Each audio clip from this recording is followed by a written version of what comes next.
Hello students, आज हम class 7 की चैप्टर अपना 3 चल रहा था। इसमें है हमारा डबल बार ग्राफ। तो what is a double bar graph? Early we have learn pictorial representation of data, namely pictograph and bar graph. These bar graph are used to represent data on one variable only, namely population of different state in a particular year, or the expenditure of health by the government during various 5-year plan, or weight of students, etc. Sometimes we may be interested in comparing two sets. देखिए, we may be interested in comparing two set of related data, namely performance of a student in the first and the second terms is different subject, or the sale of English and Hindi book in different year, etc. These can also be effectively shown by a bar graph represented by two bars corresponding to a value of information drawn side by side, known as bar graph. ठीक है, तो देखिए bar graph किस लिए use होता है? Bar graph comparing के लिए यूज़ होता है। जैसे आपको कोई टू सेट दे रखे हैं, टू सेट में हमें कंपेयर करना है तो हम बार ग्राफ का यूज़ कर सकते हैं। इसके बाद है जैसे फर्स्ट और सेकंड, जैसे स्टूडेंट्स हैं उनकी परफॉर्मेंस देखने की, फर्स्ट किसकी है, सेकंड किसकी है, तो हम इसका यूज़ करते हैं। जैसे आपको बोल दिया कि डिफरेंट सब्जेक्ट है, जैसे इंग्लिश है, हिंदी, और फिर आपको बच्चों को देखना है कि इंग्लिश में किसके ज़्यादा नंबर है या हिंदी में किस बच्चों के हैं। तो हम क्या करते हैं, एक ही बार ग्राफ पर हम दोनों का क्या बनाएंगे, ग्राफ बनाएंगे, और हम उसका क्या कर सकते हैं, कंपेयर कर सकते हैं। जैसे देखो, अब हमारे पास ये वाला है, एक एग्जाम्पल है, ठीक है। अब इसमें क्या कर रखा है, 216, 17, 18 एंड 19 में आपको कंपनी ए और बी की परफॉर्मेंस दे दी कि भाई कार में कितना मैन्युफैक्चर है, नंबर ऑफ कार मैन्युफैक्चर्ड लिख दिया ना। तो दिस ईयर में कंपनी ए ने और बी ने इतनी कार बनाई, और फिर इस पे इतने ईयर पे इतनी बनाई। तो ये क्वेश्चन हो गया अपना। तो अब इसका अगर अपन ग्राफ बनाते हैं, ठीक है, तो इसका ग्राफ क्या होगा अपना, इसका ग्राफ अपना ये है, ठीक है। तो हमने क्या लिख दिया, नीचे तो ईयर लिख दिए एक्स एक्सिस पे, वाई एक्सिस पे क्या लिख दिए, नंबर ऑफ कार्स लिख दिए, ठीक है। तो अब कंपनी ए है तो पहले हमने कंपनी ए का ग्राफ बना दिया कि जैसे 2016 में 15,000 है तो 16 में 15,000, 17 में कितने हो गए अपने 65,000 लिख दिए। इसी तरीके से हमने इसका पूरे का ये ग्राफ बनाया है। इसके बाद हमने क्या करा, कंपनी बी ली तो कंपनी बी का ग्राफ बनाया। तो अभी तो हमने क्या करा, जैसे हमने पहले वाले एक्सरसाइज में करा था, अलग अलग ग्राफ बनाए। तो क्या है, डाटा तो अपन को दे रखा है ए और बी का, अब अपन ने अलग अलग बनाए। तो ऐसे कंपेयर करेंगे तो हमें थोड़ी प्रॉब्लम आएगी, इतना कंपेयर अपन अच्छे से नहीं कर पाते हैं, ठीक है। तो कंपेयर करने के लिए, इजीली करने के लिए हम क्या करेंगे, अलग अलग ग्राफ ना बना के हम क्या करेंगे, एक साथ ग्राफ बनाएंगे। तो देखो फिर हम कैसे ग्राफ बनाएंगे, हम इस टाइप से ग्राफ बनाते हैं। यानी हम क्या करेंगे, वही एक्स एक्सिस को एक्स एक्सिस पर हमने क्या लिख दिया, ईयर लिख दिए एज इट इज़, और वाई पर हमने क्या लिख दी, नंबर ऑफ कार्स लिख दी। अब हमने क्या करा कि हमने देखो जैसे 0 से 1 बॉक्स है ना, 0 से 20, देखिए फिर हमने क्या कर लिया, 0 से 20 है तो 20 का डिफरेंस है, इसलिए हम क्या बोलेंगे, 1 यूनिट इज इक्वल टू 20,000। तो ये हमने डिफाइन कर लिया, हमने स्केल लिख लिया। अब देखिए, अब हमें क्या करना है, कंपेयर करना है। तो एक हमने बॉक्स बनाएंगे जिसके अंदर हमने शेड डाल दिए हैं, उसे कंपनी ए बोल दिया। एक है जिसमें लाइट शेड है, उसे हमने कंपनी बी बोल दिया। तो अब देखिए, जैसे हमने ग्राफ बनाना है तो था 2016 में कंपनी ए ने कितना बनाया था, 15,000। तो देखो ए कंपनी है ना डार्क शेड वाली, इसने 15,000 बनाया। और इसी के पास में अब हम क्या करेंगे, एक और बनाएंगे जिसमें कंपनी बी ने क्या बनाए थे, 42,000। तो फिर इसने क्या करा, लाइट शेड में हमने 42,000 का बना लिया। तो इस तरीके से कंपनी ए डार्क शेड का बनेगा और इसी के पास कंपनी बी हमारा क्या बन जाएगा, लाइट शेड का बन जाएगा। तो एक ही ग्राफ पर हमने क्या करे, दो सेक्शन यानी टू कंपनी को क्या कर दिया, हमने कंपेयर कर दिया। तो जब हम इस टाइप के एक ही ग्राफ पर दो ग्राफ बनाते हैं, डबल ग्राफ बनाते हैं, ठीक है ना, अलग अलग चीज़ें मेंशन करते हैं। जिस तरह हमने यहाँ पे टू कंपनी को मेंशन कर दिया एक ही ग्राफ पे, तो इस टाइप के ग्राफ को हम क्या बोलते हैं, डबल बार ग्राफ बोलते हैं। तो ये बहुत इजी है। आपको एक चीज़ और याद रखनी है, इनके डिफरेंस को आपको इक्वल रखना है, ठीक है। ऐसा नहीं कि अलग अलग कर, जैसे यहाँ पे देखो इनका डिफरेंस इक्वल है ना, तो हमें इक्वल डिफरेंस लेना है। और यहाँ से यहाँ पे 2 बॉक्स के बना दिए अपन ने, तो यहाँ से ईयर जो है ये भी हमें क्या करना है, इक्वल डिस्टेंस पर लेना है। तो इस तरीके से हम एक ग्राफ के अंदर डबल बार ग्राफ बना सकते हैं, यानी एक ही ग्राफ के अंदर हम कोई भी 2 सेट हों, 2 सब्जेक्ट हों, 2 कंपनीज हों, या अलग अलग चीज़ों को हम क्या कर सकते हैं, कंपेयर कर सकते हैं। तो अब हम करेंगे एक्सरसाइज। तो हम अब नेक्स्ट एक्सरसाइज करेंगे, एक्सरसाइज 3.2।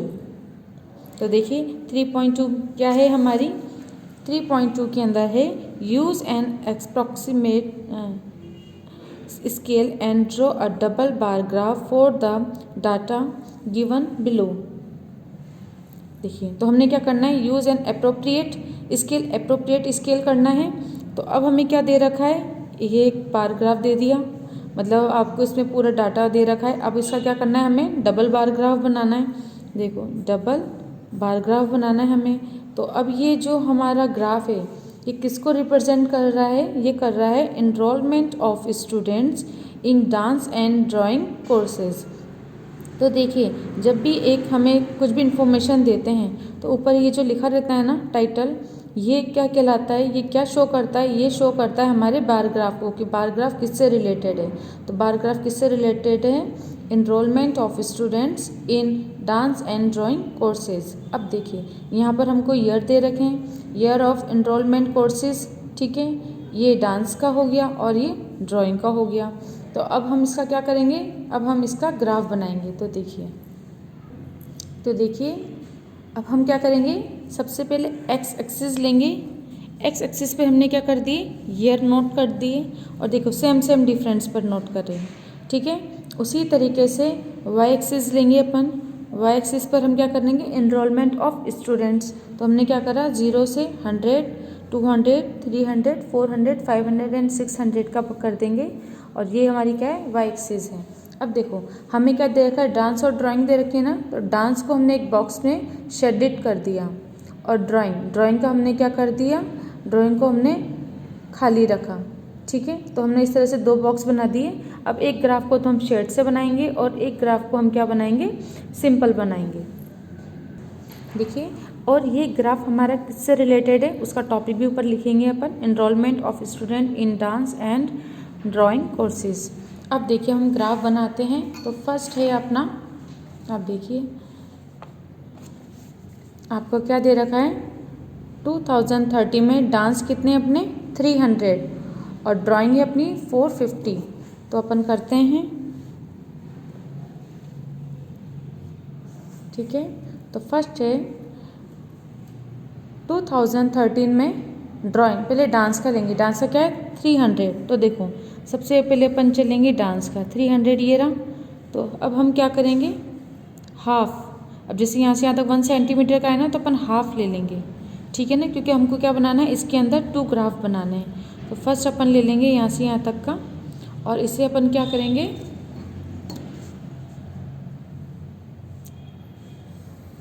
थ्री 300 पर एक ग्राफ बना देंगे। बना दिया 300 का। अब देखो ये क्या है, हमारा डांस का है, तो हम इसे क्या कर देंगे, शेड कर देंगे, ठीक है। अभी डांस का हो गया। उसके बाद हमको ड्राइंग का दे रखा है, कितना है 450। तो 450 कैसे आ जाएगा हमारे, अब देखो ये कितना है, ईयर तो यही रहेगा 2013।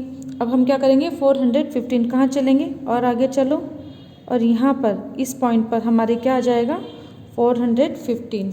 अब हम क्या करेंगे, इस ग्राफ को, अब हम इस लाइन को ड्रॉ करेंगे, इस तरह से ग्राफ बनाएंगे। तो देखो अब ये वाला ग्राफ क्या है, ये ग्राफ खाली रखेंगे, इसमें शेड नहीं करेंगे। शेड किस में करेंगे, सिर्फ एक में। अब आपको ये 2 ग्राफ दिख रहे हैं ना, तो ग्राफ वाला तो हमें किससे रिप्रेजेंट कर रहा है, डांस को रिप्रेजेंट कर रहा है, और जो ब्लैंक है खाली वाला है वो हमें किसको रिप्रेजेंट कर रहा है, ड्राइंग को रिप्रेजेंट कर रहा है। तो 2013 के अंदर डांस और ड्राइंग का ग्राफ हमने बना लिया। इसी तरीके से 2014 में चलेंगे। तो अब इसमें देखो डांस का कितना है 450 है, तो चलते हैं, यहाँ पर आ जाएगा अपना 415, 415 कितना हो जाएगा अपना, ये अपन ने इससे कर लिया मेज़र। अब इसमें अपन क्या करेंगे, लाइन ड्रॉ कर देंगे। तो ये अपना हो गया 450, इसका हमने बना लिया। अब ये क्या है, अपना डांस का है, तो इसको अपन क्या कर देंगे, शेड कर देंगे। ये याद रखना है अपन को कि शेड और एक खाली बनाना है, ताकि दोनों ग्राफ को हम क्या कर सकें, आराम से अलग अलग मेज़र कर सकें। अब देखो इसके बाद अपना कितना आ रहा है ड्राइंग का, 400 आ रहा है, तो 400 लेते हैं अपन। 400 यहाँ पर आ गया, तो अब इससे एक लाइन और ड्रॉ कर लेंगे। ये अपन ने खींच ली। अब ये क्या हो गया हमारा, ये हमारा हो गया ड्राइंग का। अब अगेन नेक्स्ट ईयर का कितना है, डांस का 300, तो डांस का 300 कहाँ जाएगा अपना, ये आ गया।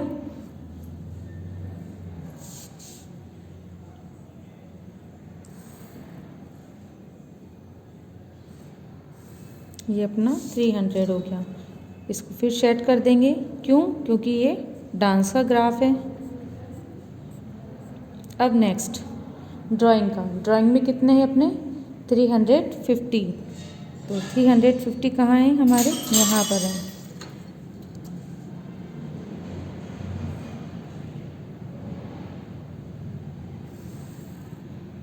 तो देखिए इस तरह से हमारा 2015 का ग्राफ क्या बना अपना, ये वाला।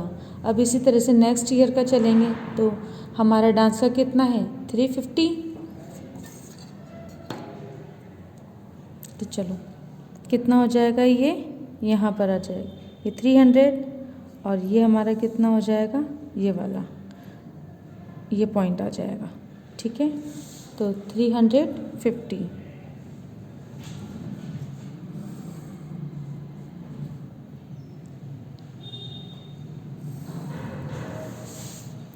शेड कर देंगे इसको।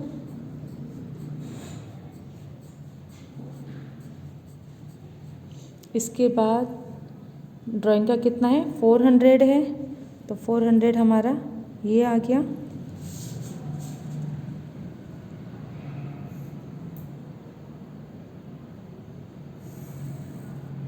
देखिए ये हमने क्या कर लिया, 400 बना लिया। अगेन नेक्स्ट ईयर का क्या करेंगे, डांस का 300, तो 300 हमारा ये रहा।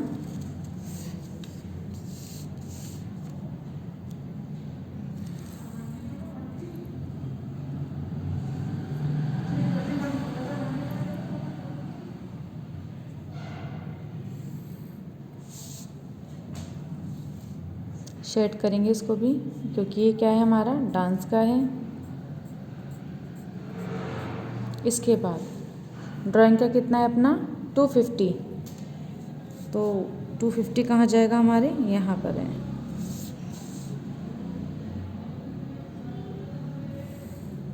तो ये हमारा हो गया 250 का। अब है लास्ट ईयर, अपन को डांस का कितना दे रखा है 400 दे रखा है, तो देखो 400 कहाँ पर है इसका, 300, ये 400 हो गया।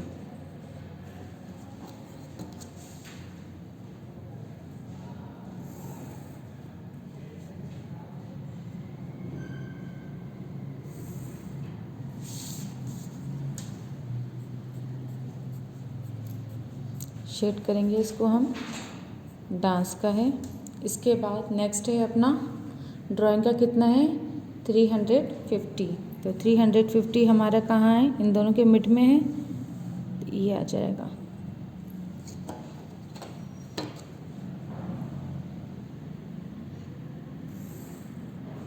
तो देखिए इस तरीके से हमने अपना क्वेश्चन फर्स्ट का ग्राफ कंप्लीट किया है।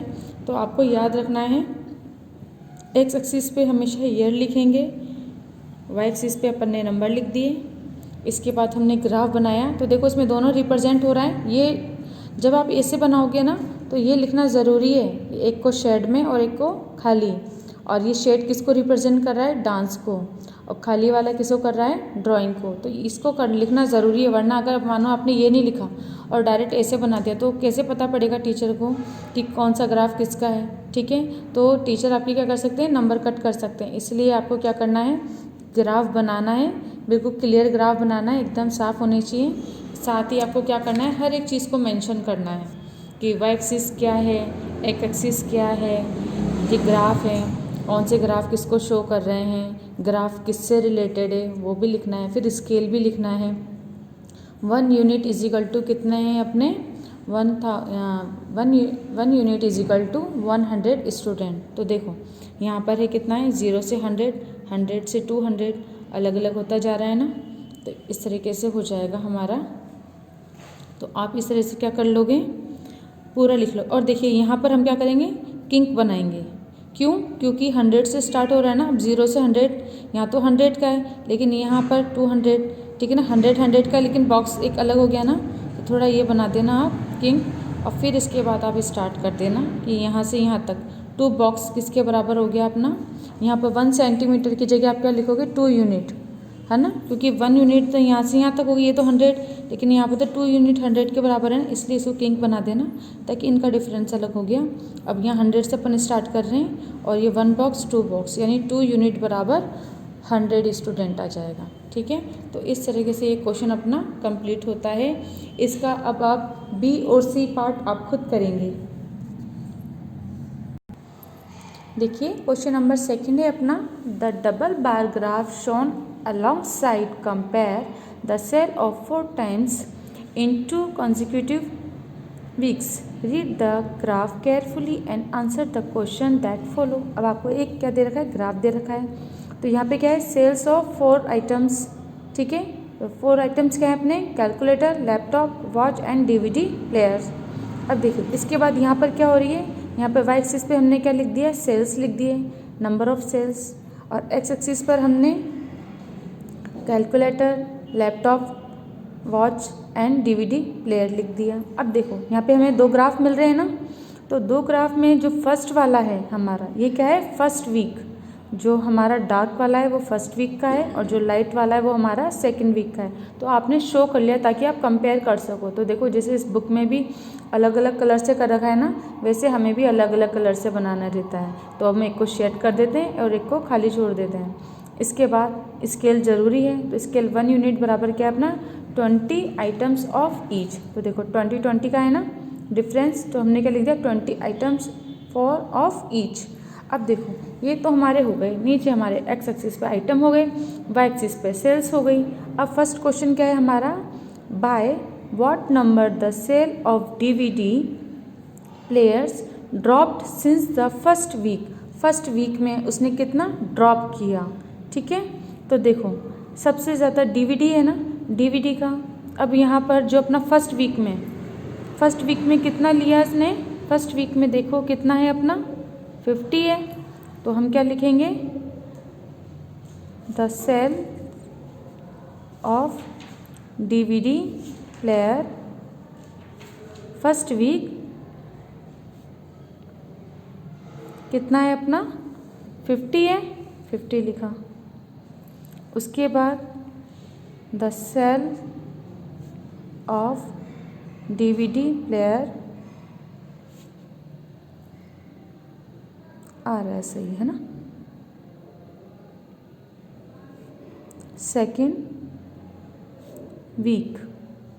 अब देखो सेकेंड वीक में कितना है, इसने ये दे रखा है, ये कितना हो जाएगा 30 हो जाएगा, 30 लिख दिया। अब इसने क्वेश्चन क्या पूछा है, by what number the sale of DVD player dropped since the first week. अब इसने कितना ड्रॉप करा फर्स्ट वीक में, तो हम क्या लिखेंगे, सो ड्रॉप्ड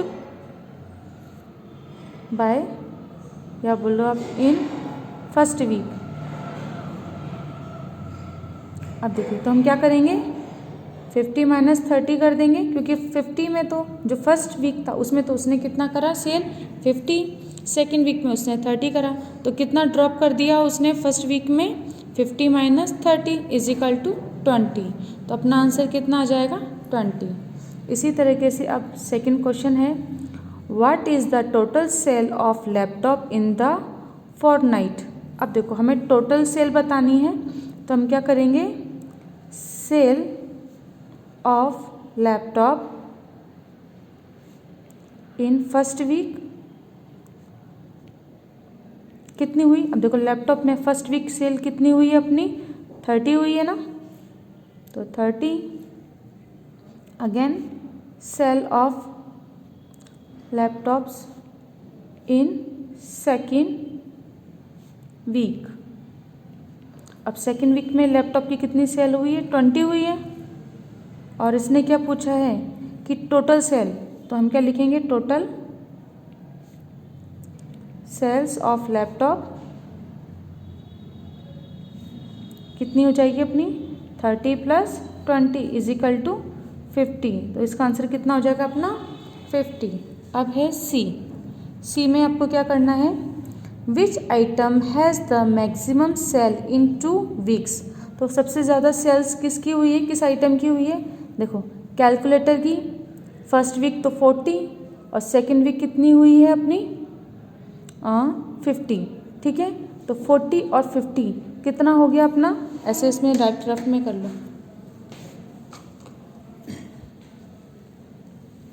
देखो अब कैलकुलेटर का पहले कितना हुआ अपना 40 और सेकेंड वीक अपना कितना हुआ 50, टोटल अपना इन दोनों का कितना हो गया 90 हो गया। अब लैपटॉप का देखो, फर्स्ट में तो अपना कितना है 30 है, सेकेंड में अपना कितना है 20 है, इन दोनों को ऐड करेंगे तो कितना आ जाएगा 50। उसके बाद वॉच का देखेंगे तो फर्स्ट वीक में अपना कितना हो गया 30 और सेकेंड वीक में 40, ऐड करो कितना हो जाएगा अपना 70 हो गया। इसके बाद डीवीडी का देखा हमने, डीवीडी में फर्स्ट ईयर इसने कितना करा 50 और सेकेंड में सेकेंड वीक 30, ऐड करा हमने तो कितना आया 80 आया। अब देखो कंपेयर करते हैं अपन 90, 50, 70, 80, तो सबसे ज़्यादा सेल किसकी हुई, कैलकुलेटर की हुई ना, क्योंकि 90 सबसे ज़्यादा होता है, तो कैलकुलेटर की सेल सबसे ज़्यादा हुई है। तो हम क्या लिखेंगे, calculators item has the maximum sales in 2 week. ठीक है, तो आपको समझ में आया, आंसर इसका ऐसे होगा। और करेंगे कैसे इसको, हम अलग अलग लिख के पहले इनका टोटल कर लेंगे, सबका टोटल कर लिया और टोटल में जो सबसे ज़्यादा होगा उसी की सेल सबसे ज़्यादा है। तो देखो कैलकुलेटर की 90 आ रही है, बाकी लैपटॉप की 50 है, वॉच की 70 और डीवीडी की 80 है, लेकिन सबसे ज़्यादा कैलकुलेटर की है। तो सी का आंसर क्या आ जाएगा, मैक्सिमम आइटम इज़ कैलकुलेटर। तो अपना क्वेश्चन नंबर 2 कंप्लीट होता है। तो बाकी के क्वेश्चंस आप खुद करेंगे और नेक्स्ट क्वेश्चन हम नेक्स्ट वीडियो में डिस्कस करेंगे। Thank you.